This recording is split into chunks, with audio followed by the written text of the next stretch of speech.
ওৱালংকম আজি বকলিয়া ঘাটত KSYC 9 সংখ্যক প্ৰতিষ্ঠা দিৱস অনুষ্ঠানত CM ৰংহাঙকে ধৰি EM তথা MECৰ অংশগ্ৰহণ।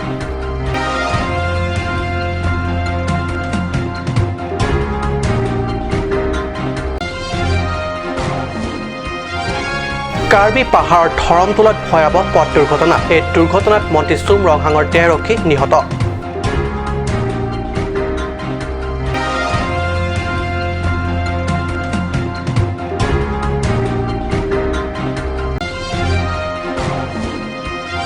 নগালেণ্ড অসম সীমান্তৰ কাৰ্বি আংলং জিলাৰ লাহৰিজান সীমান্ত আৰক্ষী চকীৰ নিৰ্মাণত অভিযোগ নগা প্ৰশাসনৰ। এলেকাটো এতিয়াও বিতৰ্কিত এলেকা আখ্যা এই লৈ দুই প্ৰশাসনৰ মাজত আজি অনুষ্ঠিত সৌহাৰ্দ্যপূৰ্ণ আলোচনা। নমস্কাৰ, ষ্টুডিঅ'ত মই পৰশজ্যোতি শৰ্মা। এতিয়া আগবাঢ়িছোঁ প্ৰথমটো অসমীয়া প্ৰাইম টাইম বাতৰিলৈ। ওৱালংকম আজি বুধবাৰে উলহ মালহৰে উদযাপন কাৰ্বি ইউনাইটেড ক্লাবৰ 9 সংখ্যক প্ৰতিষ্ঠা দিৱস। এই প্ৰতিষ্ঠা দিৱস উপলক্ষে আয়োজিত মুকলি সভাত মুখ্য কাৰ্যবাহী সদস্য তুলিৰাম ৰংহাঙকে ধৰি কাৰ্যবাহী সদস্য আৰু কেইবাগৰাকী MECয়ে অংশগ্ৰহণ কৰে। কাৰ্বি ইউনাইটেড ক্লাবৰ সভাপতি প্ৰকাশ টেৰাঙৰ সভাপতিত্বত অনুষ্ঠিত সভাত মুখ্য অতিথি হিচাপে উপস্থিত কাৰ্বি সাহিত্য শাসিত পৰিষদৰ মুখ্য কাৰ্যবাহী সদস্য তুলিৰাম ৰংহাং, কাৰ্যবাহী সদস্য অমৰ সিং টিছো, জাকাছৰ অধ্যক্ষ খৰসিং তেৰণ, কাৰ্বি লেংগুৱেজ বৰ্ডৰ অধ্যক্ষ লং সিং তেৰণকে ধৰি MEC ৰাম সিং টিমুঙে সন্মানীয় অতিথি হিচাপে উপস্থিত থাকে। abang tua dia tu ke mohon kita nak mahu panggil kita nak lagi kita balik abang kita pun nak mencang pujian yang kita mahu kita lalu abang pun kecil kalau selama kajian kau nak itu nak tahu lasik tu ini mana itu mah mau di dalam sana ada di dalam ada yang itu balik mana ya Indonesia politik parti itu kalau dia langsung di ini ke bagi orang terima posisi lain mah kopi tu berbunga eka dua pasuka eksoka pekerjaan lo ini tu ni kansi ini tu malah tidak মুখ্য অতিথি হিচাপে দিয়া ভাষণত ৰংহাঙে সাহিত্য শাসিত ৰাজ্যৰ দাবীৰ সন্দৰ্ভত আলোকপাত কৰি কয় যে সাহিত্য শাসিত ৰাজ্যৰ দাবী কাৰ্যকৰী হোৱাটো সমগ্ৰ জিলাবাসীয়ে বিচাৰে। এনে পৰিপ্ৰেক্ষিতত সকলো দল সংগঠনে একেলগে মিলি সংগ্ৰাম কৰি যাব লাগিব। অৰুণ লেখে ৰিপৰ্ট কাট নিউজ।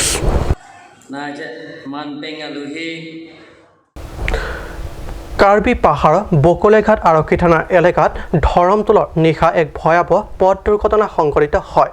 ঘটনাত থিতাতে নিহত হয় অসম চৰকাৰৰ পাৰ্বত্য উন্নয়ন মন্ত্ৰী চুম ৰংহাঙৰ দেহৰক্ষী ৰাম সিং তেৰাং। প্ৰাপ্ত খবৰ মতে মন্ত্ৰী চুম ৰংহাঙে নিশা কাৰ্বি পাহাৰৰ ৰাজপথৰ অঞ্চলৰ ৰাস মহোৎসৱৰ কাৰ্যসূচীত অংশগ্ৰহণ কৰি নিজ গৃহত উপস্থিত হয়।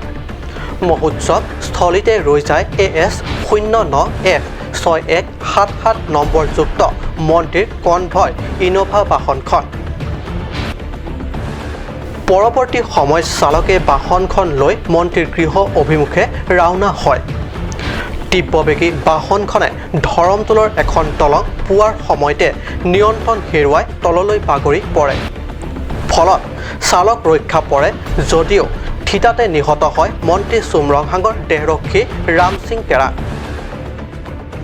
দেহৰক্ষী গৰাকীৰ অকাল বিয়োগত মন্ত্ৰী ৰংহাঙে গভীৰ শোক প্ৰকাশ কৰিছে। ইপিনে ঘটনাটো কেনেকৈ সংঘটিত হ'ল তাৰ তদন্ত অব্যাহত ৰাখিছে বকলিয়াঘাট আৰক্ষীয়ে। বকলিয়াঘাটৰ পৰা ৰাজু কাঠাৰ ৰিপৰ্ট কাট নিউজ। নগালেণ্ড অসম সীমান্ত কাৰ্বি আংলং জিলাৰ লাহৰিজানত সীমান্ত আৰক্ষী চকী নিৰ্মাণক লৈ বিতৰ্কৰ আৱৰ্তত লাহৰিজানত সীমান্ত চকী নিৰ্মাণত নগা প্ৰশাসনৰ অভিযোগ যে এলেকাটো বিতৰ্কিত এলেকা এই লৈ মীমাংসা নোহোৱালৈকে অসম তথা কাৰ্বি আংলং জিলা প্ৰশাসনক সীমান্ত চকী নিৰ্মাণ স্থগিত কৰা আহ্বান নগা প্ৰশাসনৰ। আজি দুই প্ৰশাসনৰ মুৰব্বীসকলৰ মাজত অনুষ্ঠিত হয় এক সৌহাৰ্দ্যমূলক তথা শান্তিপূৰ্ণ আলোচনা। নাগালেণ্ড অসম সীমান্ত কাৰ্বি আংলং জিলাত লাহৰীজানত সীমান্ত আৰক্ষী চকী নিৰ্মাণক লৈ এক প্ৰত্যাহ্বানৰ মুখামুখি হ'বলৈ ধৰিছে কাৰ্বি আংলং জিলা প্ৰশাসন। সীমান্ত চকী নিৰ্মাণত মগা প্ৰশাসনৰ অভিযোগ মতে উক্ত এলেকা এতিয়াও অমীমাংসিত। সেয়ে সীমান্ত চকী নিৰ্মাণৰ আগতে লাগে এই লৈ আলোচনা বিলোচনা। আজি দুই প্ৰশাসনৰে মুৰব্বীসকলৰ মাজত অনুষ্ঠিত হয় এক শান্তিপূৰ্ণ তথা সৌহাৰ্দ্যমূলক আলোচনা।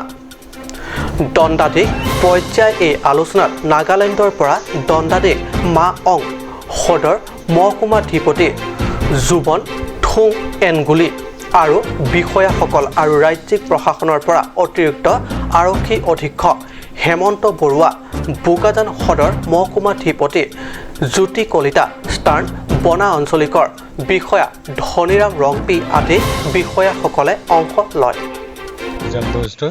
আৰু সমাধান সূত্ৰ উলিয়াবলগীয়া নাই। আমাক গভৰ্ণমেণ্টে আমাক চেংচন অৰ্ডাৰ দিছে। চেংচন অৰ্ডাৰ মতে আমাক সুৰক্ষা দিবলৈ দিছে, আমি সুৰক্ষা দিছোঁ। তেওঁলোকে আহিছে, তেওঁলোকক আমি বুজাই দিছোঁ যে তেওঁলোকে ডিষ্ট্ৰিক্ট লেভেলত কথা পাতক, DC লেভেলত কথা পাতক, নহ'লে চিফ ছেক্ৰেটাৰী লেভেলত কথা পাতক। আৰু আমাক যদি কাম ষ্টপ কৰিবলৈ কয় আমি ষ্টপ কৰিম, আৰু নহ'লে আমি কাম চলাই থাকিম। আৰু আমাৰ ইয়াৰ মাজত যাতে আৰু কোনো ভুল বুজাবুজি নহয়, তাৰ কাৰণেও তেওঁলোকক ৰিকুৱেষ্ট কৰা হৈছে ভৱিষ্যতে যাতে তেনেকুৱা ভুল নহয় যোৱাবাৰৰ দৰে। সেইবিলাকৰ কাৰণেও তেওঁলোকক নজৰ ৰাখিবলৈ কোৱা হৈছে। তাৰপিছত পৰৱৰ্তী পৰ্যায়ত যিটো DC লেভেলৰ আলোচনা হ'ব বুলি দুই পক্ষৰ পৰা এটা তেওঁলোকে আশ্বাস দি গৈছে যে যিমান পাৰে সোনকালে তেওঁলোকে DC লেভেলত মিটিং এখন অৰ্গেনাইজ কৰিব। আৰু তেওঁলোকক এইটোও মই কৈছোঁ যে যদি তেওঁলোকে ইচ্ছা কৰে তেতিয়াহ'লে বোকাজানতে বা ডিফুতে আমি মিটিংখন অৰ্গেনাইজ কৰিম। কিন্তু তেওঁলোকে ডিমাপুৰ DC চাহাবক সুধি জনাম বুলি কৈছে। গতিকে সেইটো পিছত গম পোৱা যাব তেখেতলোকে কি ষ্টেপ লয়। Thank you sir. শান্তিপূৰ্ণভাৱে অনুষ্ঠিত হোৱা আজিৰ এই আলোচনা মৰ্মে পৰৱৰ্তী ডিমাপুৰ জিলা উপায়ুক্ত আৰু কাৰ্বি আংলং জিলাৰ উপায়ুক্তৰ মাজত পুনৰ দ্বিতীয় লানি আলোচনা অনুষ্ঠিত হোৱাৰ বাবে সিদ্ধান্ত লোৱা হয়। বোকাজানৰ পৰা আনন্দ ৰাঙৰ report, cut news.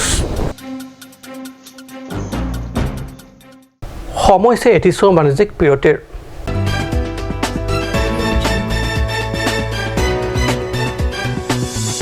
Chloride Unisex Beauty Parlor Hinben War Saikimi Kipipon Lasi Lasonover Saikimi Helong Ninghangatum Ali Chuan Dunikha War Saikimi Laki Chiklu Jontro Kophan Kapamala Seke Piponji Lasi Apor Panhok Hip Pinpen Chloride Unisex Beauty Parlor along Patebok Damiknon Rong Parpi Rong Berot near Iron Bridge Dipukar Bianglong Lasi Lance Sekachini Lethodji Aphan Laswa number 600-121-3664 along Humriknon. Shopping Mall is a gulf of Assam Enterprise and the Hill Areas Department. A glorious one year now. Here's everything you need. Groceries and household supplies, cosmetics, personal care and skincare essentials, appliances and electronics, stationery, men's and women's clothing along with tribal clothing. Also a huge Durga Puja offer on Swati brand. An offer you cannot refuse.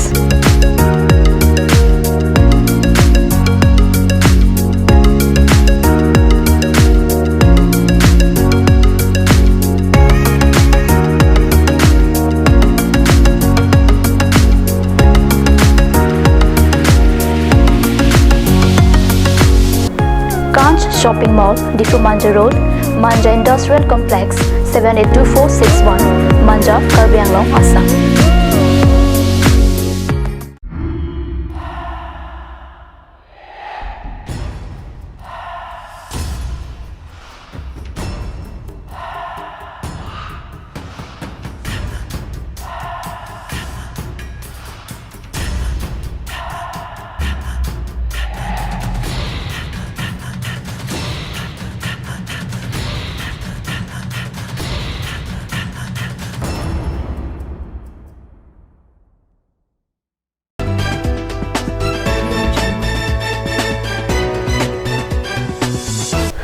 বিৰতিৰ পিছত পুনৰ বাতৰি মজিয়াত বহুদা বিভক্ত কাৰ্বি ছাত্ৰ সন্থাৰ কাণ্ড একেটা দাবীৰ সন্দৰ্ভত পশ্চিম কাৰ্বি আংলং জিলাৰ খেৰণীত পৃথকে পৃথকে উলিয়ালে জোৰ সমদল সোমবাৰে সুৰেন হানছেৰ নেতৃত্বত কাৰ্বি ছাত্ৰ সন্থাই চৰকাৰৰ সিদ্ধান্তৰ বিপক্ষে প্ৰতিবাদী জোৰ সমদল বাহিৰ কৰা পৰৱৰ্তী দিনাখন মঙলবাৰে চেমছন টেৰ্ণৰ নেতৃত্বত উলিয়ালে দ্বিতীয়টো জোৰ সমদল কাৰ্বি ছাত্ৰ সন্থাৰ এই কাণ্ডত স্তম্ভিত একাংশ চিন্তাশীল মহল কেন্দ্ৰীয় চৰকাৰৰ নাগৰিকত্ব সংশোধনী বিধেয়ক 2016 ইউনিফৰ্ম চিভিল কোড 2 সন্তানৰ নীতি ষষ্ঠ অনুসূচী আইনৰ অধীনত থকা কাৰ্বি আংলঙত পঞ্চায়তী ৰাজকৰণৰ বিপক্ষে জোৰ সমদল বাহিৰ কৰি তীব্ৰ প্ৰতিবাদ সাব্যস্ত কৰে চেমছন টেৰণ সতীৰ্থ কাৰ্বি ছাত্ৰ সন্থা তিনিটাৰ বিভাগত আমি অপ'জ কৰিছোঁ ষ্ট্ৰংলি অপ'জ কৰিছোঁ যে যিয়ে আমি গম পাইছোঁ যে অহা ডিচেম্বৰত যিটো উইণ্টাৰ ছেশ্যনত চিটিজেনশ্বিপ এমেণ্ডমেণ্ট বিল UCC এইকেইটা তোমাৰ অনা কথাটো ইতিমধ্যে আমি গম পালোঁ গতিকে আমি ষ্ট্ৰংলি অপ'জ কৰিছোঁ যে চিটিজেনশ্বিপ এমেণ্ডমেণ্ট বিল আৰু আপোনাৰ UCC এই তৎপৰিও আৰু পঞ্চায়তী ৰাজ চিষ্টেম এই তিনিটা বিষয় লৈ কাৰ্বি ছাত্ৰ সন্থাই ষ্ট্ৰংলি অপ'জ কৰিছোঁ আৰু লাষ্টলি আমি এটা আমাৰ ডিমাণ্ড আছে যে আছাম গভৰ্ণমেণ্টৰ যিটো 2 চাইল্ড পলিচি এই পলিচিখন যাতে কাৰ্বি তথা ট্ৰাইবেলবিলাকৰ এই পলিচিৰ পৰা যাতে অলপ ৰিলেক্সেশ্যন দিয়ে এই চাৰিটা বিষয়টো আমি আজি খেৰণী চাৰিআলিৰ পৰা খেৰণী তিনিআলিলৈকে আমি জোৰ সমাদল আমি প্ৰগ্ৰামটো আমি লঞ্চ কৰিছোঁ মঙলবাৰে সন্ধিয়া প্ৰতিবাদকাৰীসকলে নাগৰিকত্ব সংশোধনী বিধেয়ক 2016 বাতিল কৰক 2 সন্তানৰ নীতি বাতিল কৰক ইউনিফৰ্ম চিভিল কোড নচলিব কাৰ্বি আংলঙত পঞ্চায়তী ৰাজ ব্যৱস্থা মানি লোৱা নহ'ব আদি শ্লোগান দি সমগ্ৰ খেৰণী অঞ্চলত উত্তাল কৰে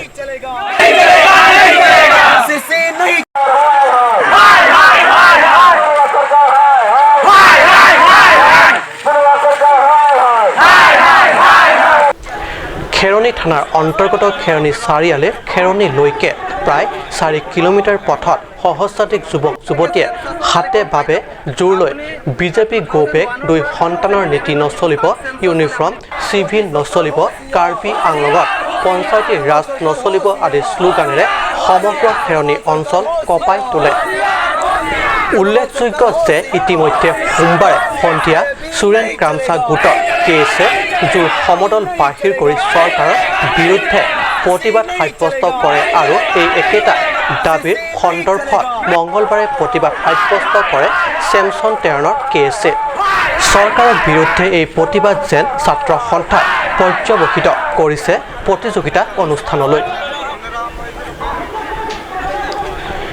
খেৰণীৰ পৰা বিশেষ প্ৰতিবেদক কাট নিউজ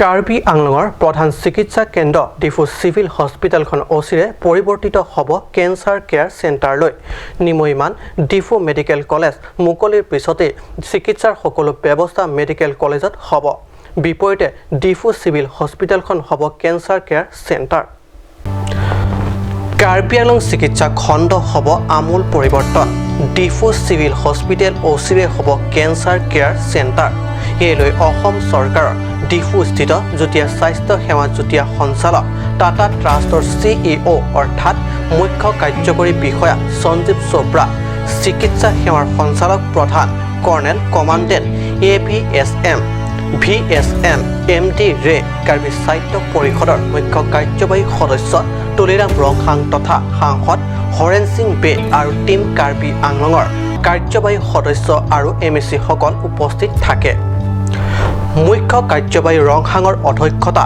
অনুষ্ঠিত এই গুৰুত্বপূৰ্ণ আলোচনাত মেডিকেল কলেজ হোৱাৰ পিছতে বৰ্তমানৰ চিভিল হস্পিটেলখনত কেঞ্চাৰ কেয়াৰ চেণ্টাৰ স্থাপনৰ ক্ষেত্ৰত প্ৰয়োজনীয় দিশবোৰ সামৰি আলোচনা বিলোচনা কৰে লগতে এই আলোচনা পৰিষদৰ সচিবালয় মুখ্য সচিবকে ধৰি আন সচিব তথা উপ সচিব সকলো উপস্থিত থাকে